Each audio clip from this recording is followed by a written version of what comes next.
आशा की किरण। ભગવાનના ભક્તો, જીવનની અંદર સંસ્કારને બહુ પ્રધાનતા આપશો. સંપત્તિને એકલી પ્રધાનતા નહીં આપશો, સાથે સંસ્કારનું અનુસંધાન રાખજો. પરિવાર ઉપર દેખરેખ રાખજો. બાળકો પર ધ્યાન દેજો. બાળકોની અંદર સંસ્કારનું સિંચન થયો પ્રયાસ કરજો. કોઈ નબળાનો ને સંગ લાગુ ન પડી જાય, એ વ્યસન કુટેવને માર્ગે ચડી ન જાય, એનું ધ્યાન દેજો. અને બાળકના ઉછેરમાં ખૂબ પ્રેમ એને આપજો, ખૂબ પ્રેમ આપજો. પ્રેમથી એના હૃદયને ભરી દેજો તો ક્યારે ખોટે માર્ગે જશે નહીં. એક મારી ભલામણ છે, જો તમને મનાય તો.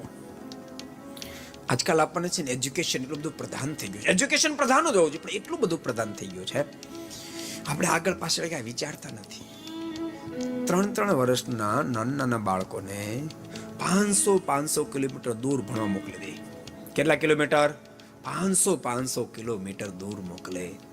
બિચારો મા બાપના પ્રેમની અપેક્ષા રાખતો હોય બાળક.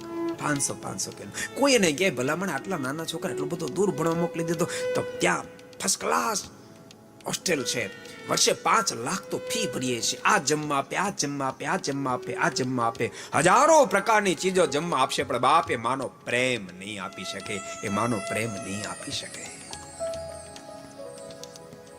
કમસે કમ 5 ધોરણ સુધી તો તમારા બાળકને તમારી સાથે રાખશો, એને પ્રેમથી ઉછેર કરશો, એના ભણવામાં જરૂર ધ્યાન દેજો. 5 વર્ષ સુધી સાથે રાખશો.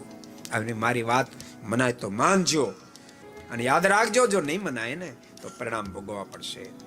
દીકરો કદાચ ભણી ગણીને તૈયાર થશે, મોટો બિઝનેસમેન થશે, મોટી પોસ્ટ ઉપર જશે, પણ ત્યારે તમે વૃદ્ધ જ્યારે થશો ને ત્યારે તમને વૃદ્ધાશ્રમ મૂકી આવશે.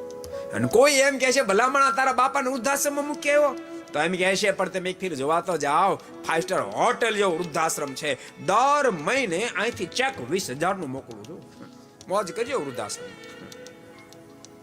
જો તમારે પરિવારમાં પ્રેમથી રહેવું હોય તો નિર્માણ પર તમારે જ કરવું પડશે.